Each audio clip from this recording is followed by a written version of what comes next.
لكل المصريين اللي قاعدين في المدينة زيارة يعني في المدينة وبيدوروا على أكل مصري عشان تعبوا من أكل السعودية، البرياني والكبسة والكلام الغريب بتاعهم ده. ده مطعم أبو خطاب، ليه فرعين، ده فرع وفرع هناك اهو. الفرق بينهم بس ان المطعم ده جنب الخضار والرز والكلام بتاعنا احنا بيقدم فول وطعمية. المطعم موجود فين؟ في اخر شارع السلام. هتلاقوا الكوبري اللي هناك ده، تعدوا الكوبري تمشوا هنا حوالي 50 متر هتلاقوا المطعم هنا.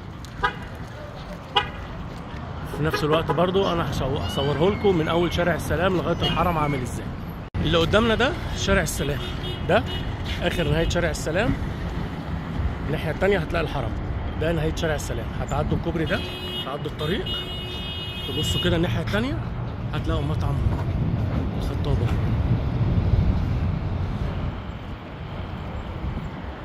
مسافه يا دوب بس الواحد بيعدي الطريق وخلاص. شارع السلام اهو، اخر شارع السلام هتلاقوا الحرم، او اول شارع السلام لو حسبنا ان ده اخره هتلاقوا الحرم اهو.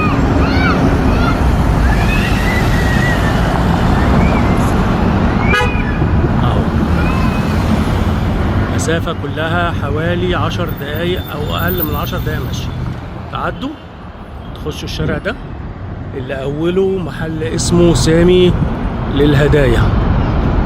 هتخشوا جواه 20-30 متر وهتلاقوا الخطاب او ابو خطاب. اكل مصري ممتاز جدا جدا جدا للي تعب من اكل السعوديه.